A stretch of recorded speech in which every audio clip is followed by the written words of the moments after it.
Que Dios te bendiga, mi hermano, mi hermana, que nos estás sintonizando en esta bonita tarde.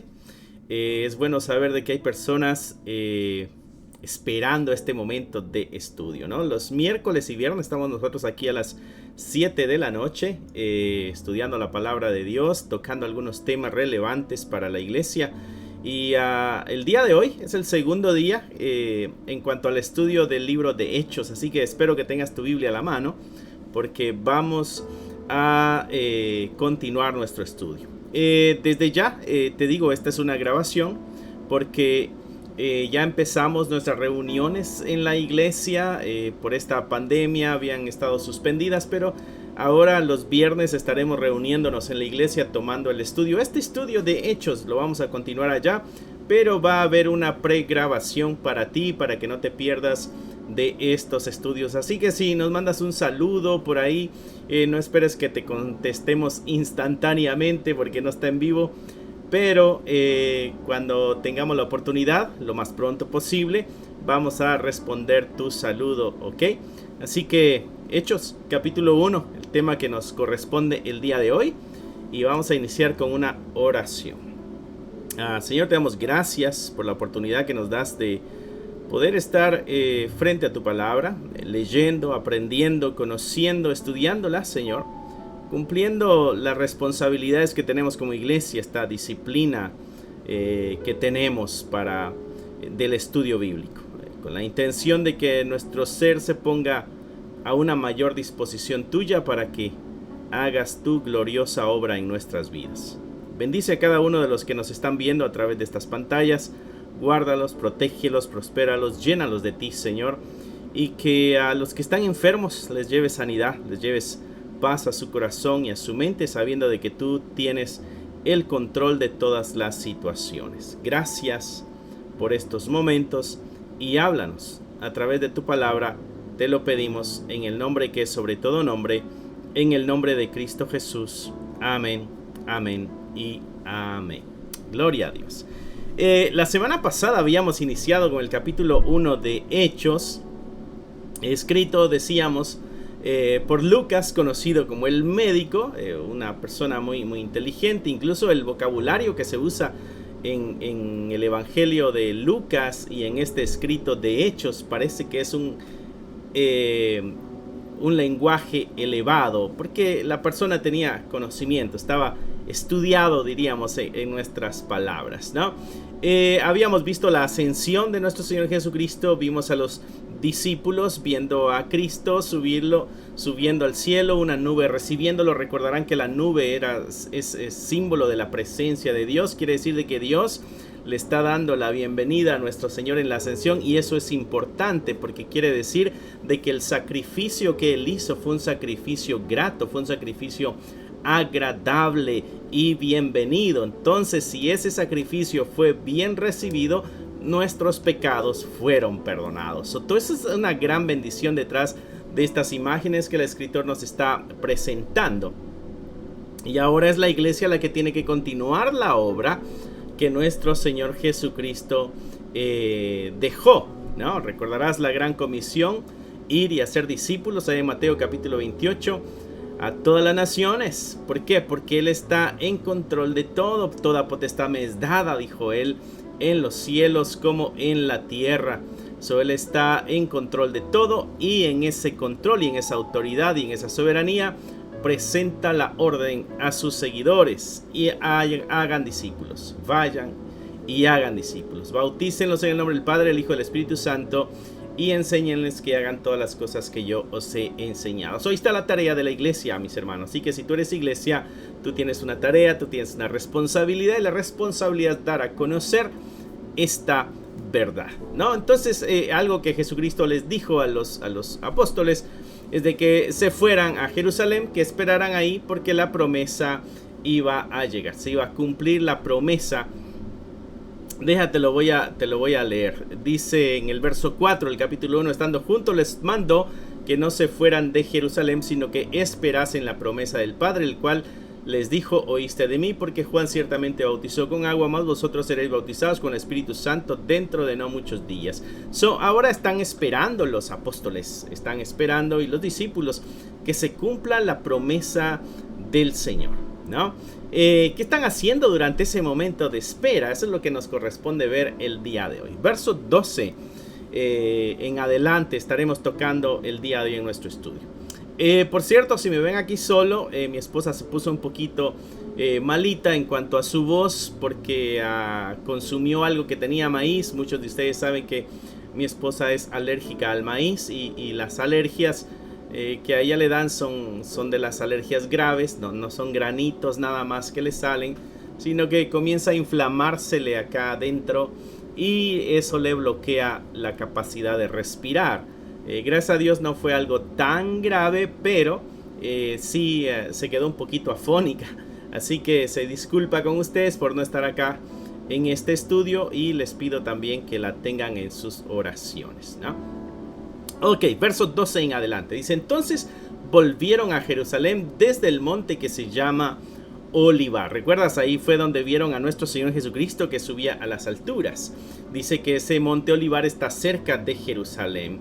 Está camino de un día de reposo. Tú recordarás que entre las leyes que tenían los judíos había cierta cantidad de distancia que se tenía que recorrer durante el día sábado, que era el día de reposo. No podía caminarse más porque se contaba como trabajo y había que guardar la ley de descanso. Entonces nos está diciendo aquí la distancia, una interesante forma de medir las distancias, ¿no? Verso 13 dice: y entrados subieron al aposento alto. O sea, entrados a Jerusalén. ¿Recuerdas? Una ciudad que está rodeada con murallas, ¿no? Dice: entrados subieron al aposento alto. El aposento alto lo que quiere decir es el segundo piso, ¿ok? Entraron a una casa que tiene 2 pisos. Seguramente esta casa era de alguien que económicamente estaba por encima del promedio, porque esa casa es para una persona que tiene buena posibilidad económica, ¿no? Y no solo eso, sino que estaba lo suficientemente grande la casa, porque dice que ahí estaba Pedro, estaba Jacobo, estaba Juan, estaba Andrés, estaba Felipe, Tomás, Bartolomé, Mateo, Jacobo, hijo de Alfeo, Simón el celote, y Judas, hermano de Jacobo. Todos estos perseveraban, dice, unánimes en oración y ruego con las mujeres y con María, la madre de Jesús, y sus hermanos. ¿Te das cuenta la cantidad de gente que estaba en ese lugar, ¿no? Dice que estaban los apóstoles, recuerda, son 11 apóstoles los que están ahí. Están también con sus esposas, los que están casados tienen ahí a sus esposas. Y también estaba ahí María, la madre de Jesús, y estaban ahí los hermanos de Jesucristo, ¿no? Entonces hay un grupo bastante grandecito en ese lugar, y nos da la idea de que ese segundo piso era lo suficientemente grande para albergar a estas personas, ¿no? También no se sabe si este aposento alto o este segundo piso, digámosle así, es el mismo donde tuvieron la última cena. La última cena también la escritura lo menciona como un aposento alto, así que no sabemos si este es el mismo o sea uno diferente, sin importar si es o no es el mismo. Mis hermanos, esto no cambia las verdades que podemos aprender de esto, ¿no? Verso 14, ¿qué es lo que ellos están haciendo durante la espera? Recuerda, Jesucristo les dijo: esperen, porque va a llegar el Espíritu Santo y van a ser bautizados con el Espíritu de Dios. Ellos en la espera dice que perseveraban unánimes en oración. Perseveraban, esto es un constante, esto no es algo que lo hicieron una vez y ya, sino que durante la espera ellos están perseverando en la oración, constantes en la oración y en los ruegos, oraciones y ruegos. Y no solo hay un grupo, no es solo el grupo de líderes, no solamente el grupo elegido para la oración, no solamente los que tienen el ministerio de la oración, sino que está todo el grupo. Dice que ahí estaban las mujeres también orando, estaba María y estaba los hermanos de Jesucristo. Recordarás que ellos en el principio no creían este asunto de que Jesús es el Mesías, pero ya resucitado es cuando ellos comienzan a creer. Y ahora los vemos ya dando evidencia de su fe, dando evidencia de que realmente ahora creen que Jesucristo es el Señor.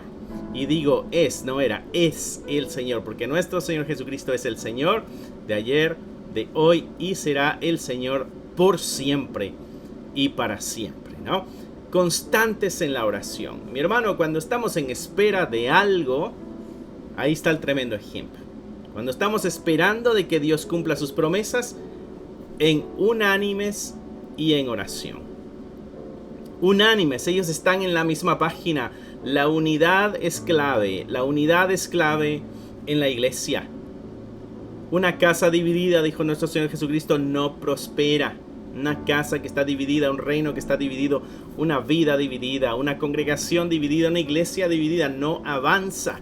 La unidad es clave, la unidad hace la fuerza, la unidad es clave para el avanzar de la iglesia. Este grupo de hermanos están en esa perfecta unidad y están haciendo prácticas. Nosotros hemos estado tocando los miércoles acerca de las disciplinas espirituales, y una de las disciplinas que hemos tocado es la oración, esto de hablar con Dios, comunicarnos con Dios. Él nos habla a través de su palabra, nosotros le hablamos a través de la oración, y si guardamos silencio podremos escuchar la dirección que Dios a través de su espíritu pudiera estarnos dando. Perseverando unánimes en la oración y ruego con las mujeres y con María, la madre de Jesús, y con sus hermanos. Durante esos tiempos de espera, esto no pasa de una hora a otra, ni de un día a otro, mis hermanos. Esto pasó un tiempo, pasaron varios días hasta que se cumpla la promesa. Eso quiere decir que ellos estuvieron varios días en oración. Y mientras eso sucedía, verso 15 dice: en aquellos días Pedro se levantó en medio de los hermanos, y los reunidos eran como 120 en número, y dijo, ¿no? Y cuando estamos hablando, en aquellos días Pedro se levantó en medio de los hermanos, no necesariamente, mis hermanos, quiere decir de que están en el aposento alto, ¿ok? No necesariamente quiere decir que están reunidos ahí. Este gran número de personas. Puede ser que están afuera, están en un patio, están en las calles, o posiblemente están en los atrios del templo, no sabemos. Dice que los reunidos que estaban ahí, estos eran como 120 en número. Esto es interesante, porque ya con ese punto que está después de hermanos, se rompe el tema que se está tocando. Están en el aposento alto esperando. ¿Quién es? Este grupo de personas. Ok, bueno, mientras estaban esperando, no necesariamente en el aposento alto, pero mientras están esperando en este tiempo, hay un aproximado ahorita de 120 en número. Quiere decir que más discípulos se unieron a la espera. Pedro se levanta entre la multitud y dice: varones, hermanos, era necesario que se cumpliese la escritura en que el Espíritu Santo habló antes por boca de David acerca de Judas, que fue guía de los que prendieron a Jesús. Pedro está entendiendo de que este acto de Judas es un acto que ya se había anunciado en las Escrituras. Dice: varones, hermanos, era necesario que se cumpliese la escritura en que el Espíritu Santo habló antes por boca de David. Y aquí Pedro nos está dejando claro quién es el que inspira la palabra de Dios, quién es el que inspira la escritura. Dice que el Espíritu Santo es el que habló a través de David. ¿Y qué fue lo que habló? Habló esta verdad que se tuvo que haber cumplido. ¿Y cuál era la verdad? Acerca de Judas. Judas, que fue guía de los que prendieron a Jesús. O sea que ya se había anunciado la traición de Judas. Ya se había anunciado, y Pedro está discerniendo que el que anunció esto fue David. El Espíritu Santo a través de David. Esa es la inspiración del Espíritu Santo. Dirigiendo a las personas, aquellos instrumentos que el Espíritu Santo eligió para comunicar las verdades. Esa es la inspiración. Y ahora que la tenemos en la Biblia, pues la conocemos como la inspiración bíblica, ¿no? David anunció de esto. Dice, y era contado, mira, entre quienes estaba Judas, el traidor. Dice, era contado con nosotros y tenía parte en este ministerio. Pedro deja claro de que las puertas no estaban cerradas para el traidor. De que él no solamente estuvo entre ellos, sino que también tenía una parte en ese ministerio.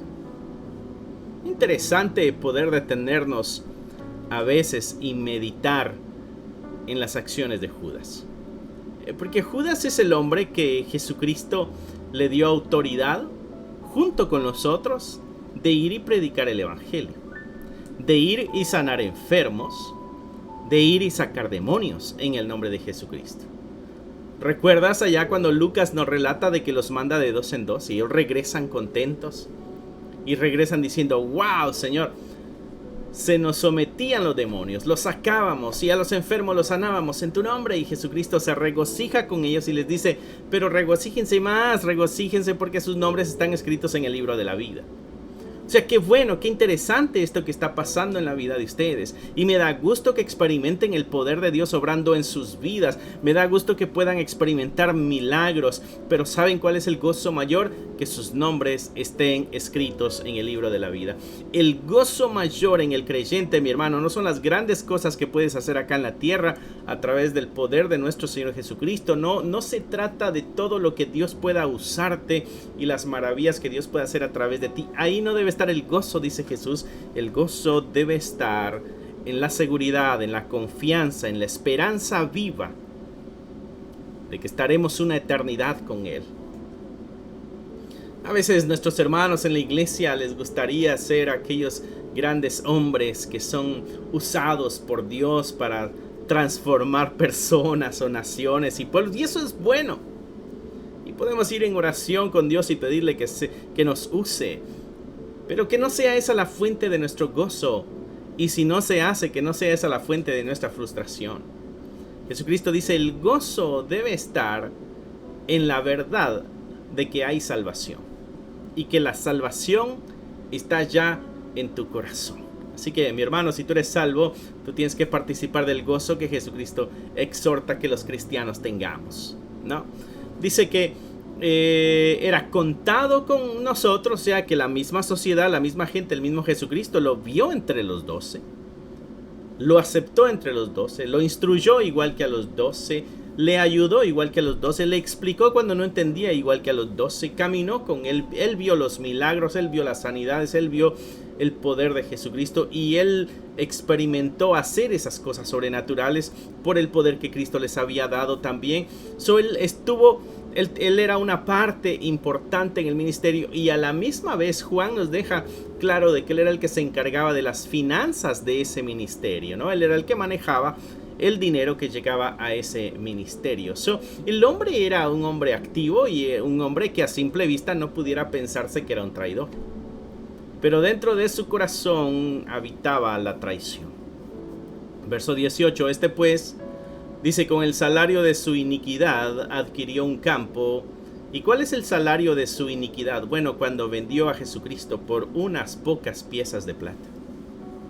Por unas pocas piezas de plata entregó al Señor, traicionándolo así con un beso. Dirigiendo, dice aquí el mismo Pedro, a aquellos que habían de atrapar a Jesucristo y los que lo llevaron a juicios corruptos para condenarle a muerte. ¿Y qué es lo que Judas hace con el dinero que recibe, ese pago? Dice que compró un campo y cayendo de cabeza se reventó por la mitad y todas sus entrañas se derramaron. Y Lucas da un detalle bien gráfico del tipo de muerte que tuvo Judas. Quizá para hacernos ver no solo la gravedad de la traición, sino la consecuencia de vergüenza pública que también esto trae. Y que es bueno meditar en nuestros caminos y asegurarnos de que no seamos los traidores de esta fe que el Señor nos ha permitido vivir. Dice, con el salario de su iniquidad adquirió un campo y cayendo de cabeza se reventó por la mitad y todas sus entrañas se derramaron. Quizás no amarró bien el nudo cuando se ahorcó, quizás se rompió la rama donde estaba agarrado el lazo, quizás se rompió el lazo, no sabemos, pero al caer murió. Sus entrañas fueron derramadas. Verso 19, y fue notorio a todos los habitantes de Jerusalén, de tal manera que aquel campo se llama en su propia lengua Aceldama, que quiere decir campo de sangre. Esto lo supo todo el pueblo, no lo supieron solo los discípulos, lo supo todo el pueblo, lo que había pasado con Judas, lo que había hecho con el dinero de la traición de Jesucristo y la forma en que había muerto. Y obvio, ellos lo están interpretando como un acto divino. Este es Dios en esta interpretación que el pueblo está dando. Este es Dios cobrando venganza por la traición. Este es Dios dándole el pago que se merece por la traición que cometió. Mi hermano, te toca a ti y a mí meditar en esto.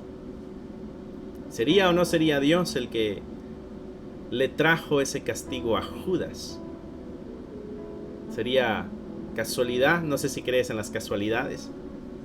¿Sería la mano de Dios obrando, haciendo juicio por la acción de traición que había cometido Judas? Cosas que nos toca meditar. ¿Y por qué nos toca meditar en esas cosas? Porque eso nos va a ayudar a afirmar nuestros pasos en la dirección que estamos llevando nuestra vida cristiana y espiritual. Dice el verso 19 que todo mundo lo supo. Hoy está hablando de vergüenza. Todos los habitantes de Jerusalén. No fue nada más un pueblecito. Fue el centro, fue la ciudad. Hasta aquel campo tiene un nombre que le recuerda la desgracia, campo de sangre. Verso 20, porque está escrito en el libro de los Salmos, y aquí es donde Pedro está diciendo de que David, usado por el Espíritu Santo, trae una profecía, un anuncio. Dice en el libro de los Salmos, de acuerdo a lo que Pedro nos está relatando, sea hecha desierta su habitación y no haya quien more en ella, y tome otro su oficio. Entonces Pedro nos está interpretando este salmo y nos deja saber de que hay un anuncio de lo que hay que hacer después de la muerte de este traidor. Tome otro su oficio. Y Pedro lo trae a colación porque eso es lo que le interesa ahorita en el verso 21. Dice, es necesario pues que de estos hombres que han estado junto con nosotros todo el tiempo que el Señor Jesús entraba y salía entre nosotros, comenzando desde el bautismo de Juan, el día en que de entre nosotros fue recibido arriba, uno se ha hecho testigo con nosotros de su resurrección, ¿no? Ok, recuerdas, habían quedado 11 discípulos, 11 de los apóstoles ahora. Jesucristo escogió a 12 apóstoles y ahora quedaban solo 11. El 12 nos recuerda a las 12 tribus allá en el Antiguo Testamento. Esto es algo simbólico y es algo importante para la organización que ellos están teniendo en mente y en corazón en cuanto a este movimiento cristiano que apenas está iniciando. Es un bebecito que todavía no tiene el Espíritu Santo. El Espíritu Santo caerá en el capítulo 2 que estaremos leyendo la siguiente semana. Pero en este espacio, este pequeño grupo de personas están esperando la promesa que Jesucristo les hizo, la promesa del Espíritu Santo, y mientras están esperando se dan cuenta de que hay algunos asuntos que es necesario arreglar, y uno de los asuntos que es necesario arreglar es llenar ese hueco, llenar ese vacío. Hay vacíos a veces en las organizaciones de nuestra iglesia, hay vacíos en las organizaciones de nuestras congregaciones, qué sé yo. Y nos nace, así como a Pedro, la necesidad de que se llene. Ellos quieren ver 12 otra vez. Necesitan ver 12 por una o por otra razón. Pedro aún lo interpreta en las Escrituras, dejándose dirigir por el Espíritu Santo. Está diciendo, el Espíritu Santo acá dice que tenemos que llenar ese hueco, ese vacío. Así que Pedro dice, manos a la obra, tenemos que poner a alguien ocupando ese espacio que está esperando. Okay. Esto es muy interesante, porque A veces nosotros, por tal de llenar un vacío en nuestras iglesias, nuestras congregaciones, como pastores cometemos muchas veces estos errores, ¿no? Donde necesitamos que alguien ayude en alguna área de la congregación y entonces tomamos a cualquier persona, ¿no? O incluso decimos, ¿quién le gustaría ocupar este lugar? Y alguien dice, oh, a mí me gustaría hacerlo. Y como es un lugar vacío y es un lugar que se necesita, pues entonces cualquier persona tomamos y decimos, sí, encárguese usted de esto. Pudiera ser la alabanza, pudiera ser la administración del dinero, pudiera ser la administración de los bienes de la iglesia, si es que hay algún tipo de ayuda que se le dé a la comunidad, como despensas de comida o ropa o qué sé yo, depende la situación que a veces nuestras iglesias se involucra para ayudar a las comunidades. Quizá alguien que dé asesorías bíblicas, que le dé dirección a los muchachos, a los niños, a los matrimonios, que le dé ayuda a las personas que están en problemas emocionales, quizá una especie de consejo, terapia, qué sé yo. Y a veces agarramos a cualquier persona porque vemos un espacio, porque vemos un hueco y vemos el hueco porque nos comparamos quizá con otras iglesias, nos comparamos con otras organizaciones y vemos otra organización y decimos, esa es la organización que Dios quiere que tengamos, ¿no? Bueno, cada iglesia tiene su propia organización, no todas las iglesias van a tener las mismas metas y los mismos propósitos. Cada iglesia tiene su propia misión, cada iglesia tiene su propio sueño, anhelo, el porqué de juntarse, el porqué de congregarse, ¿no? Algunos se encargan su misión es de alcanzar a las personas drogadictas y entonces arman una organización enfocada hacia eso, ¿no? Hay otras que se encargan de prostitución y arman una organización enfocada a eso, ¿no? Yo escuchaba de una iglesia la otra vez enfocada en la prostitución, en estas mujeres que están vendiendo su cuerpo a cambio, bueno, dan sexo a cambio de dinero.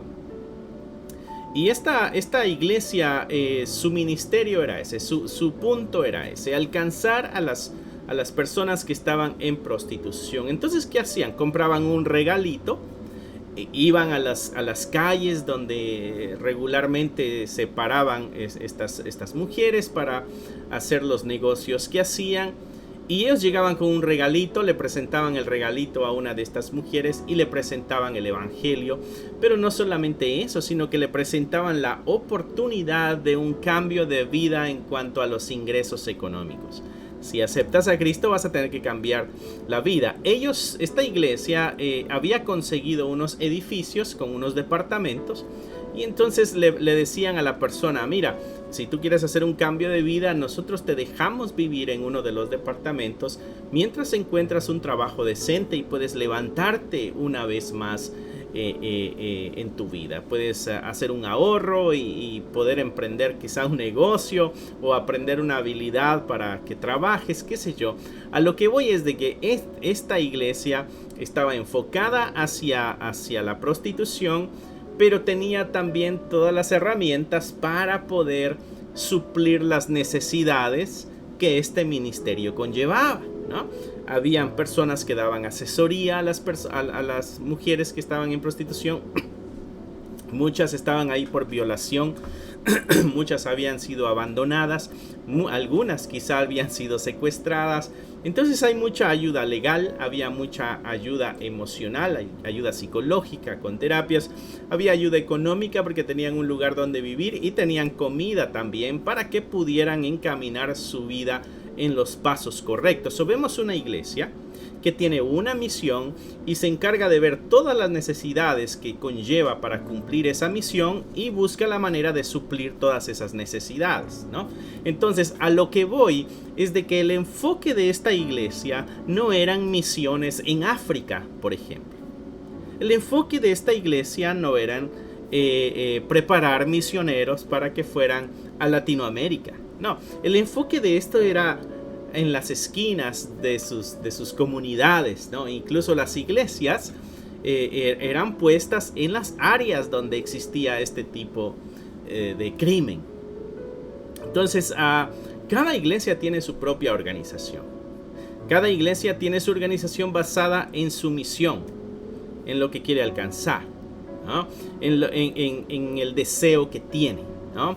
Entonces, el querernos comparar a otras iglesias, el decir así como es aquella iglesia, es así como debe funcionar la iglesia, ese es un error. A mi juicio, ese es un error, porque todas las iglesias tenemos un llamado diferente. Y como tenemos un llamado diferente, vamos a tener intereses diferentes, ¿no? No estoy diciendo que en una iglesia que se encarga solo de misiones no se le va a abrir las puertas a un alcohólico, un drogadicto. Claro que no, ¿no? Pero ese no es su fuerte.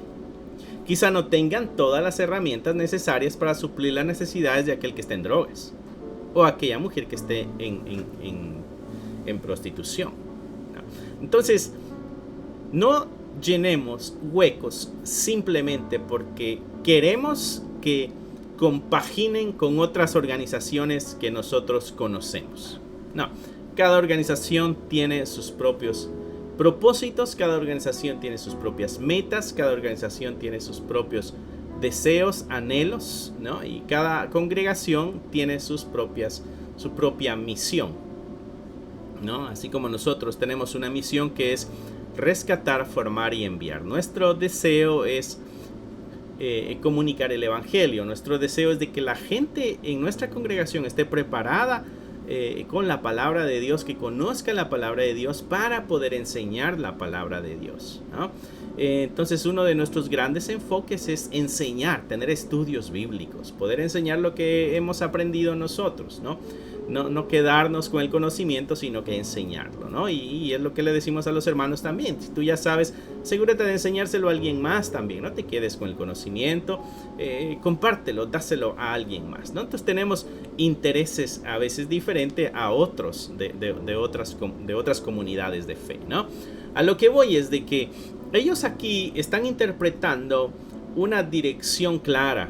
Pedro está interpretando una dirección clara. En esta situación, algo que tenemos que hacer es llenar este hueco. No porque queremos, no porque nos guste, no porque deseamos, no. Es que ya lo había anunciado el Espíritu Santo a través de David. Entonces ellos ven la responsabilidad de cumplir la palabra de Dios. Ellos conocían la palabra de Dios y ahora ven la necesidad de cumplir la palabra de Dios en esa situación precisa que ellos están viviendo, en esa situación precisa que ellos están compartiendo, ¿no? Entre ellos. Entonces, ¿cómo vamos a llenar ese espacio que estamos seguros que el Espíritu Santo nos está diciendo hay que llenarlo?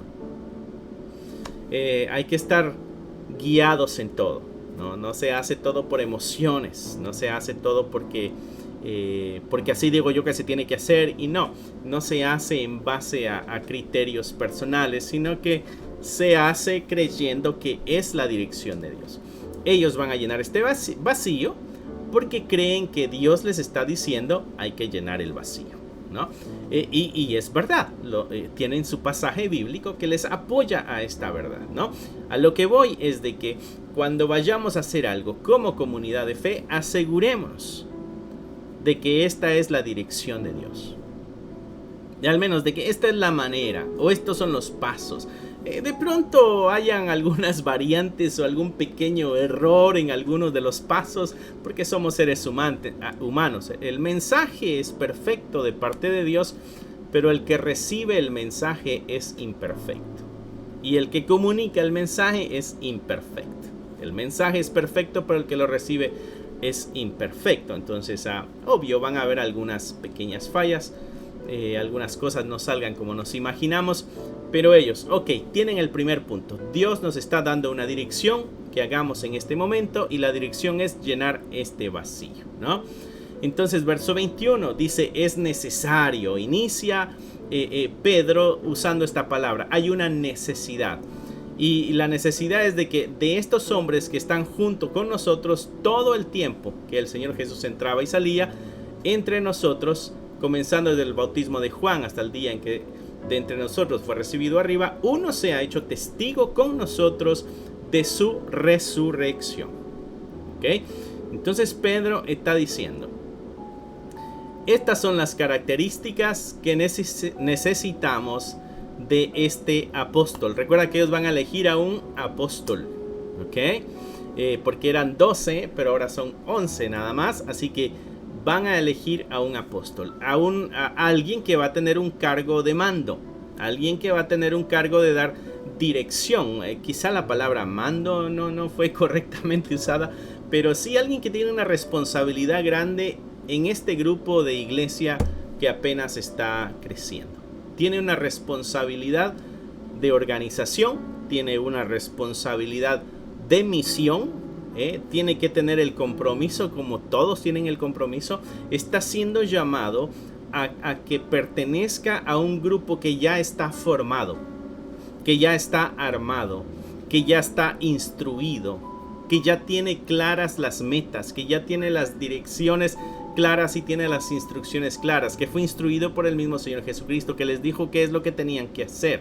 Entonces, este grupo tiene un sentimiento único en cuanto a esta responsabilidad de iglesia.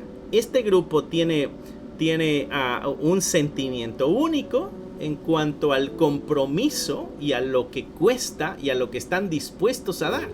Recuerda, ellos ya dejaron sus labores. Los que eran pescadores ya dejaron de pescar, dejaron todo atrás y siguieron al maestro. Entonces, estas características tienen que estar en la persona que va a ser parte de. Por eso Pedro dice, debe tener ciertas características necesarias. Una de las cosas que nosotros creemos en la iglesia, nosotros no creemos en los profetas de ahora ni en los apóstoles de ahora. Y una de las bases para negar eso es este pasaje, ¿no? Que aquí están las instrucciones para el que quiera ser apóstol, ¿no? Bueno, quizá no el que quiera ser apóstol, sino el que vaya a ser elegido a ser apóstol. Porque esta elección viene de parte de alguien más. Jesucristo fue el que eligió a los apóstoles. Y ahora ellos van a elegir al otro apóstol, pero van a ser dirigidos por el mismo Dios, por el mismo Espíritu Santo que los eligió a ellos, ¿no? Y aquí hay características para el apóstol, y esta es la razón por la que nosotros no creemos que existan ya apóstoles. Bueno, esta es una de las razones por las que no creemos que existan apóstoles. Y es que las instrucciones que da Pedro son clarísimas.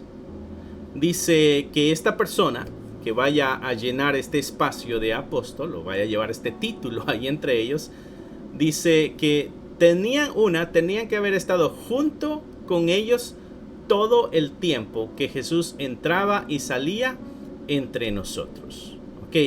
O sea, que tenía que haber vivido en aquella época. Por eso no creemos en los apóstoles de ahora. Tenía que haber vivido en aquella época. Y tenía que haber andado en compañía de todo este grupo que anda siguiendo a Jesucristo. Recuerdas que Jesucristo llegaba a multitudes, ¿no? Pero no todas las multitudes estaban siempre con Jesús. A veces había un grupo que regresaba a sus hogares, quizá 2 o 3 días después lo veían por allá, seguían en sus labores. Pero habían 12 que andaban con Jesucristo siempre, a los 12 que Jesucristo llamó. Pero al leer esto nos damos cuenta de que andaban otros también por ahí, ¿no? Las esposas de algunos de los apóstoles andaban ahí. Y otra es de que habían otro grupo que andaba con ellos. Por eso Pedro está diciendo, de estos otros que también anduvieron con nosotros todo el tiempo. Porque hubo un grupo que siempre lo veíamos ahí. Hubo un grupo que siempre estaba con nosotros. Hubo un grupo que no había sido llamado entre los 12, pero andaba con los 12. No era de los 12, pero andaba con ellos. Andaba escuchando las enseñanzas, veía los milagros, veía las maravillas. Algunos escucharon las explicaciones de las cosas que no entendían. Algunas veces Jesucristo llamó a los 12 aparte, a ellos solitos. Pero ahí estaba el otro grupo que no dejaba de quitarle la mirada a nuestro Señor Jesucristo, ¿no? Entonces, de entre ese grupo que andaba todo el tiempo con ellos, Pedro dice, tenemos que escoger de entre estos. Dice que andaba con nosotros todo el tiempo, que el Señor Jesús entraba y salía entre nosotros. Se está hablando de todos los movimientos que hacía Jesucristo, los andaban siguiendo. Verso 22. Y este entrar y salir tendría que haber sido desde el bautismo de Juan hasta el día en que de entre nosotros fue recibido arriba. Entonces la otra característica es de que tendría que haber estado estos 3 años y medio aproximadamente. Desde el bautismo de Juan. Desde que Jesucristo bautizó a Jesucristo. Desde que Juan, bautiza a Jesucristo. Desde aquel entonces tiene que haber estado con nosotros. Quizás hasta tuvo que haber sido bautizado por Juan el Bautista, porque Juan andaba bautizando algunos de los apóstoles que siguieron a Jesucristo fueron discípulos de Juan el Bautista. Recuerdas que Juan vino a preparar el camino, vino a preparar un grupo de personas, vino a preparar el corazón de un grupo de personas para que cuando Cristo apareciera ya estas personas estaban listas, dispuestas para seguir al Maestro, ¿no? Y algunos sin duda la mayoría de los apóstoles de nuestro Señor Jesucristo son los que ya había preparado Juan, ¿no? Entonces, de entre ellos dice Pedro, tenemos que elegir a uno. Este tuvo que haber andado con nosotros desde que Juan bautiza hasta que Cristo muere, y no solamente que muere, sino que estuvo esperando la resurrección y lo vio resucitado y lo vio subir a las alturas. Esto nos deja ver de que cuando Jesucristo está subiendo, no son solamente los 12 los que están ahí, sino que hay más. Mira lo que está diciendo aquí. Dice, comenzando desde el bautismo de Juan hasta el día en que de entre nosotros fue recibido arriba. O sea, tendría que haber estado más gente también ahí con los apóstoles cuando Jesucristo es llevado a las alturas. Dice, uno se ha hecho testigo con nosotros de su resurrección. Necesitamos a alguien que le haya visto resucitado. Necesitamos a alguien que tenga las evidencias claras y la seguridad de que Cristo resucitó y que lo vio cuando fue llevado a las alturas. Eso es clave. ¿Por qué? Porque quiere decir que el Padre lo recibió. Quiere decir que venía del cielo y regresó para el cielo. Quiere decir que era el enviado de Dios, ¿no?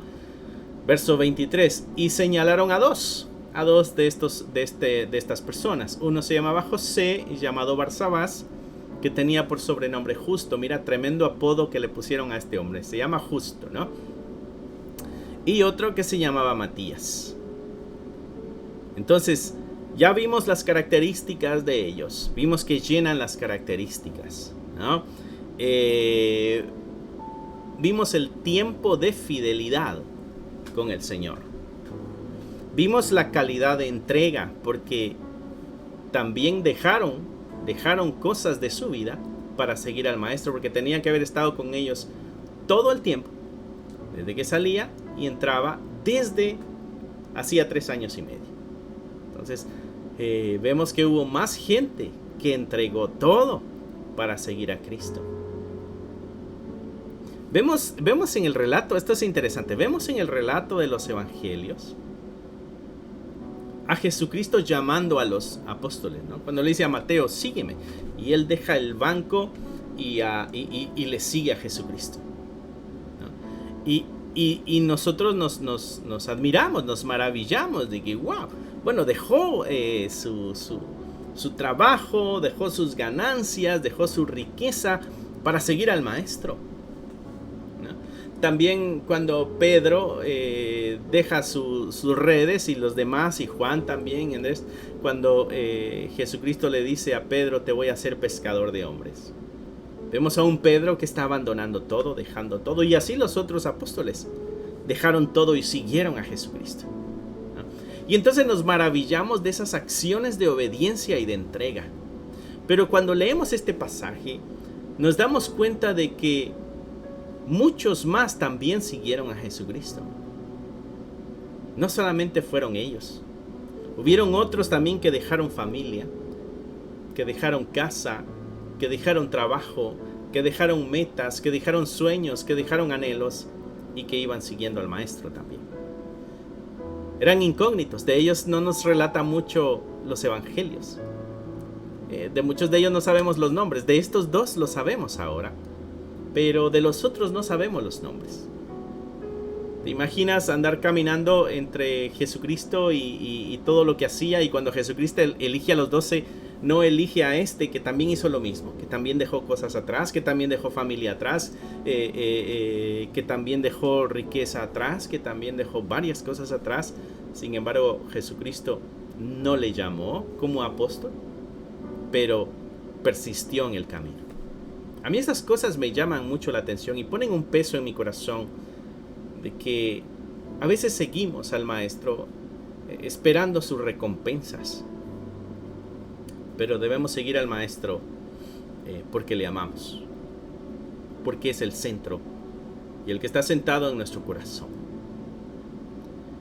Ya tienen a estas dos personas que van a ser las que ocupará a uno de ellos. Es alguien que puede ocupar el espacio. Dentro de estos dos, uno también no va a entrar. Va a ser solo uno. ¿Y qué es lo que hacen para elegir? Bueno, van a orar. Y dice, orando, dijeron, y la oración es, tú, Señor, que conoces los corazones de todos. O sea que la elección no la van a hacer ellos, la elección la va a hacer Dios. Ellos van a usar un procedimiento, pero pidieron primero a Dios, Dios, Señor Santo, Dios mío, Jesucristo, en tu soberanía, en tu vasto conocimiento, tú que conoces todo, que conoces la mente y el corazón de todos, sé tú el que elige, sé tú el que decida. ¿Por qué? Porque nosotros vemos simplemente por apariencia y vemos hasta donde nuestra nariz nos permite ver. Pero el único que conoce el corazón es Dios. Tú, Señor, que conoces los corazones de todos. Dice, muestra cuál de estos dos has escogido. Y hay una afirmación interesante. La elección ya se hizo. La elección ya se ha hecho desde hace mucho tiempo. No es una elección que se va a hacer ahora. Simplemente va a salir a la luz la elección que Dios ha hecho. Dice, muestra cuál de estos dos has escogido para que tome la parte de este ministerio y apostolado. Señor, tú que conoces los corazones, elige tú quién es el que debe ocupar esta posición, este ministerio, este apostolado, o sea, este llamado del que cayó Judas por transgresión para irse a su propio lugar. ¿No? Verso 26, y echaron suertes. Y no sabemos qué suertes echaron. Quizá tiraron un hueso, quizá tiraron unos dados. No sé si existían los dados ahí. Posiblemente sí, no estoy muy bien informado.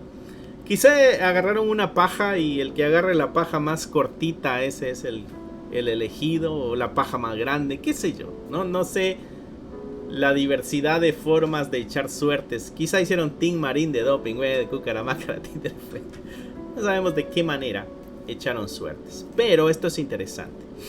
Echan suertes, ellos todavía no tienen la dirección en su ser por el Espíritu Santo. El Espíritu Santo es el que da la dirección. El Espíritu Santo no ha caído sobre ellos todavía, pero lo están invocando para que dé dirección.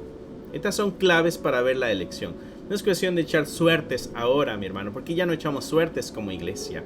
Ahora tenemos mucha información en la palabra de Dios para poder hacer elecciones sabias de aquellos que van a ocupar algunas responsabilidades en las congregaciones, ¿no? Tenemos bastante información en la Escritura, quienes deben de ser, ¿no? Y también el apoyo de la comunidad de fe. Dice que echaron suertes y la suerte cayó sobre Matías y fue contado con los 11 apóstoles. Entonces, echaron suertes, haya sido lo que haya sido.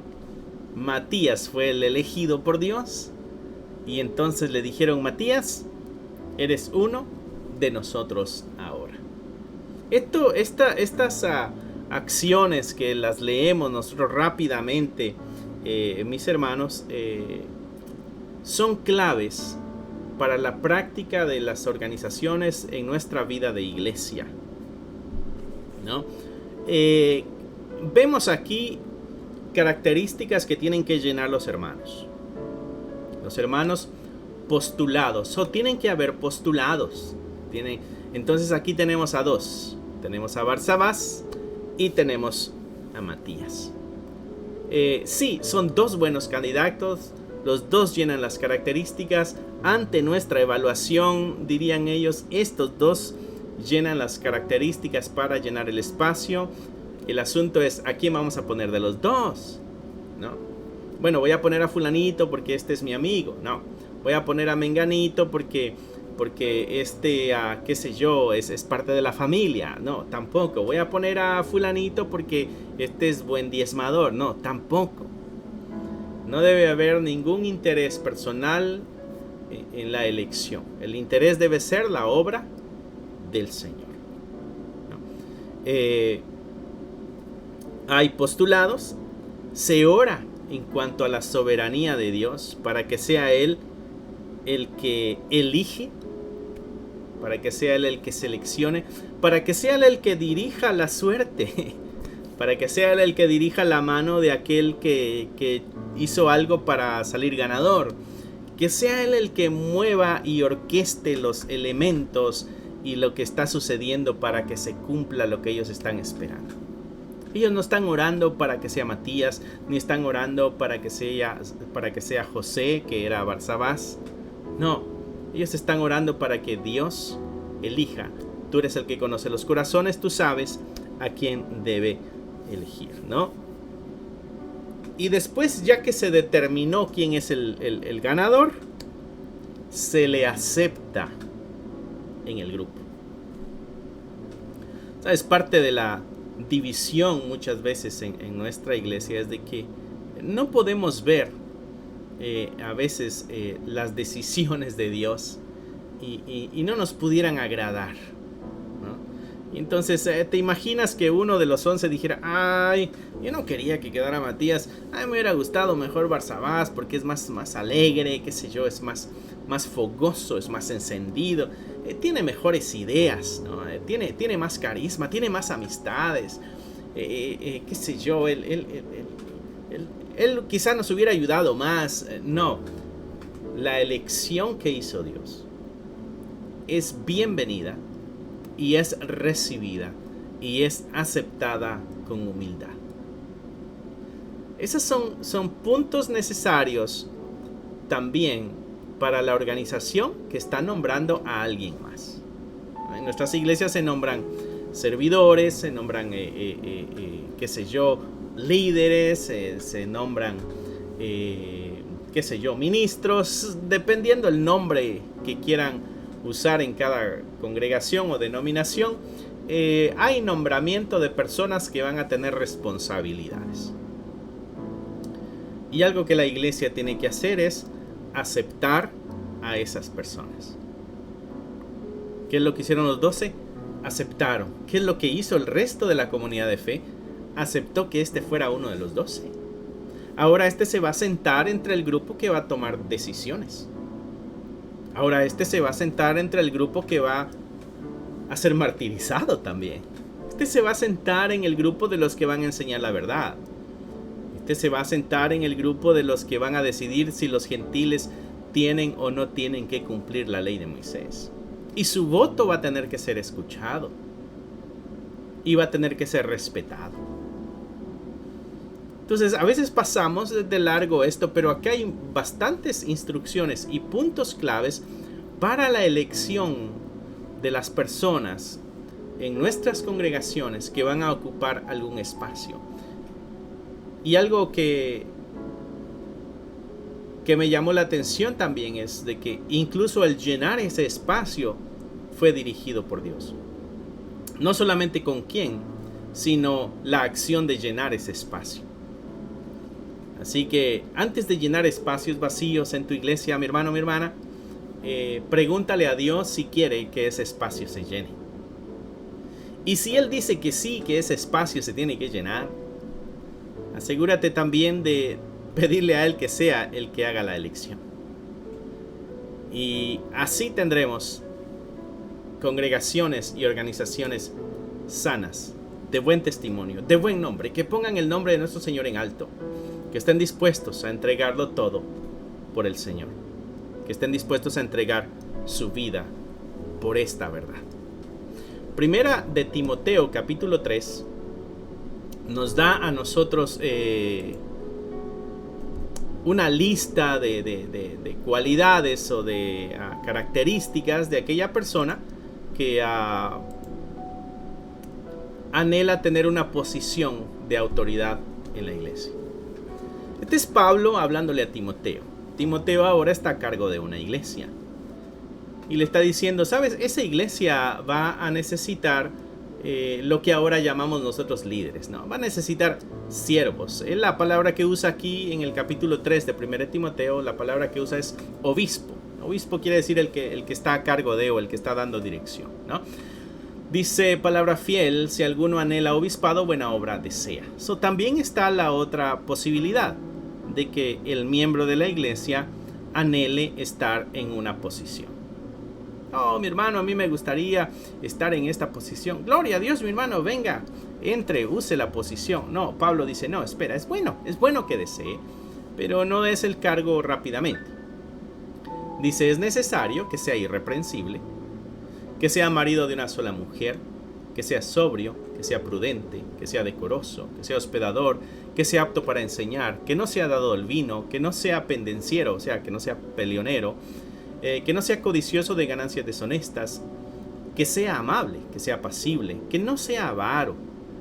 Y mira su casa cómo está, que la gobierne bien.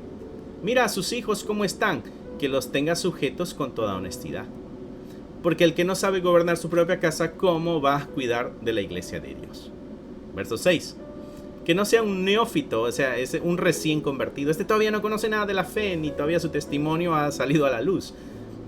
No sea que envaneciéndose, o sea, lo pusiste en una posición alta, apenas está creciendo en la fe y lo pusiste en una posición, puede sentirse un tanto orgulloso y el ego se le puede elevar y dice, no sea que envaneciéndose caiga en la condenación del diablo. ¿Recuerdas el diablo? Se le subió el ego y fue condenado por eso. No vaya a ser que lo mismo le suceda a este recién convertido que ahora tiene autoridad sobre otros. Verso 7. Es necesario que tenga un buen testimonio de los de afuera. O sea, ve la sociedad. ¿Cómo le ve la sociedad allá afuera? ¿Es una persona que tiene un buen nombre o no? Para que no caiga en descrédito y en lazo del diablo. ¿No?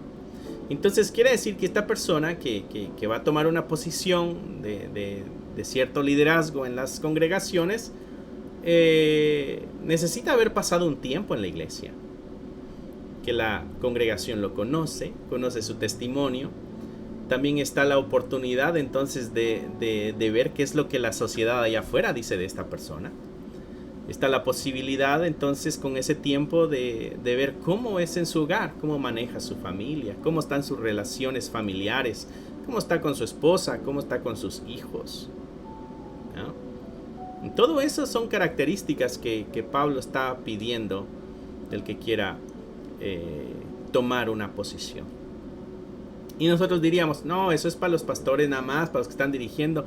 No, yo lo único que quiero es ayudar en algo. Yo quiero abrir la puerta, qué sé yo, limpiar la alfombra. Bueno, eso entra entre los diáconos. Y Pablo también dice, los diáconos asimismo deben ser honestos. Estoy leyendo el verso 8 del capítulo 3 de 1 de Timoteo. Honestos, sin doblez, no dados a mucho vino, no codiciosos de ganancias deshonestas, que guarden el ministerio de la fe con limpia conciencia. Estos también deben ser sometidos a prueba primero. También sean sometidos a prueba. Está hablando de que es un proceso igual al del obispo. O sea, no importa la posición. Las características deben ser las mismas. Dice, deben ser puestos a prueba primero y entonces ejerzan el diaconado, si son irreprensibles. Las mujeres asimismo sean honestas, no calumniadoras, sino sobrias, fieles en todo. Los diáconos sean maridos de una sola mujer y que gobiernen bien sus hijos y su casa. También están las relaciones familiares, porque los que ejerzan bien el diaconado ganan para sí un grado honroso y mucha confianza en la fe que es en Cristo Jesús. Entonces vemos que la misma escritura da las instrucciones. La misma escritura da las instrucciones de cómo debe ser el carácter de aquel que va a estar en una posición. Aquí vemos ya direcciones más claras, más estrictas, bueno, no estrictas, más tangibles, más visibles. Estas son las características más detalladas, es la palabra que quiero usar. Más detalladas las presenta acá Pablo. ¿Por qué? Porque ahora ya es un apóstol con experiencia, ya ha abierto varias iglesias, ya ha descubierto las necesidades, ya ha visto los problemas que han habido en algunas con algunos líderes. Entonces, estas son las conclusiones que se llegan. A base de fallas y de problemas es de que las cosas van a ir presentando nuevas soluciones. A nuevos problemas, nuevas soluciones. Entonces, nos dimos cuenta que en Hechos era una oración a Dios, había cierta característica del nuevo apóstol, pero había una oración a Dios y había la confianza de que Dios estaba haciendo la elección cuando echaron suertes. Aquí ya no vemos que están echando suertes. Bueno, hay 5 que quieren ser obispos. Ok, pero vamos a tomar a 2, vamos a echar suertes. No están echando suertes. Ya vemos instrucciones más claras, ¿no? Así que es interesante, mi hermano, que podamos nosotros abrir nuestros ojos a la Escritura y poder ver estas cosas que la Escritura nos está anunciando. También Pablo le da instrucciones a Tito en el capítulo 1, verso 5. Dice, por esta causa te traje te dejé en Creta, le dice a Tito, para que corrigiese lo deficiente y establecieses ancianos en cada ciudad. Los ancianos son las personas que están en cierta responsabilidad de los demás. Así como yo te mandé. Dice, ¿y a quién voy a agarrar? Diría Tito. Bueno, Pablo le dice, bueno, agarra, dice, el que fuera irreprensible, que fuera marido de una sola mujer, que tenga hijos creyentes que no estén acusados de disolución ni de rebeldía. Porque es necesario que el obispo sea irreprensible, como administrador de Dios, no soberbio, no iracundo, no dado al vino, no pendenciero, no codicioso de ganancias deshonestas, sino hospedador, amante de lo bueno, sobrio, justo, santo, dueño de sí mismo, retenedor de la palabra fiel, tal como ha sido enseñada, para que también pueda exhortar con sana enseñanza y convencer a los que contradicen, ¿no? Y aquí ya usa 2 palabras, ¿no? Contra los ancianos y los obispos. Verso 10, porque hay aún muchos contumaces, habladores de vanidades, engañadores, mayormente de los de la circuncisión, a los cuales es preciso taparles la boca, que trastornan casas enteras, enseñando por ganancias deshonestas lo que no conviene, ¿no?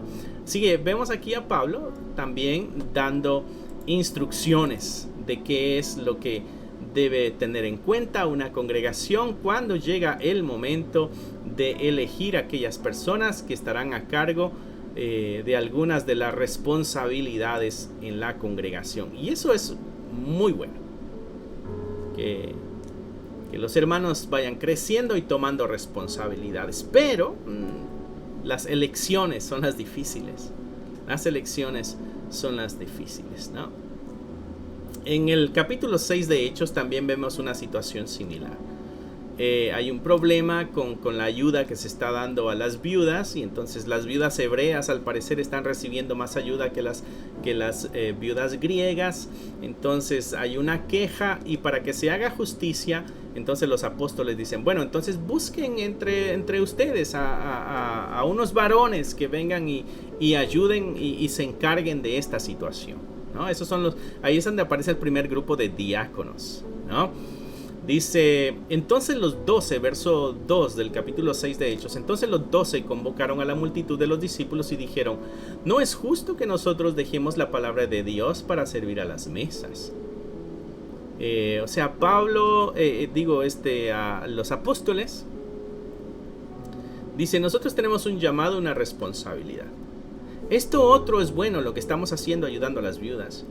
Pero no podemos nosotros cambiar nuestra responsabilidad de predicar el evangelio por la responsabilidad de ayudar a las viudas. Así que vamos a buscar personas que se encarguen de eso. No lo vamos a hacer nosotros. Hagan ustedes. Entonces dice, busquen pues, verso 3, hermanos de entre vosotros. ¿A quién le está hablando? A los griegos que se están quejando. Entonces, de entre ustedes mismos busquen a unos. No les vamos a poner hebreos. De entre ustedes mismos busquen a unos. Dice de entre vosotros, busquen a 7 varones y mira las características. De buen testimonio, llenos del Espíritu Santo y de sabiduría, a quienes encarguemos de este trabajo. ¿Qué van a hacer ellos? Encargarse de repartir las ayudas que se le están dando a las viudas. Pero ni aún en una labor que ante nuestros ojos pudiera ser tan mínima, dice la Escritura, no puedes agarrar a nadie nada más así, por así. Está lleno del Espíritu Santo, lleno de sabiduría también, de buen testimonio. ¿Ves, mi hermano, mi hermana, la necesidad que hay de retomar los principios claves y básicos en nuestras vidas ministeriales? Y esto aplica a todos, desde el pastor hasta el que abre la puerta. Que sea de buen testimonio, lleno del Espíritu Santo y tenga sabiduría. Así que, mi hermano, espero que este estudio haya sido de mucha bendición para ti, así como lo fue para mí. Extraño a mi esposa acá al lado. Sé que pronto se le quitará eso que le dio y muy pronto estará acá con nosotros. Y pues ya con esto me estoy despidiendo. Recuerda darle un like a este video, compartirlo.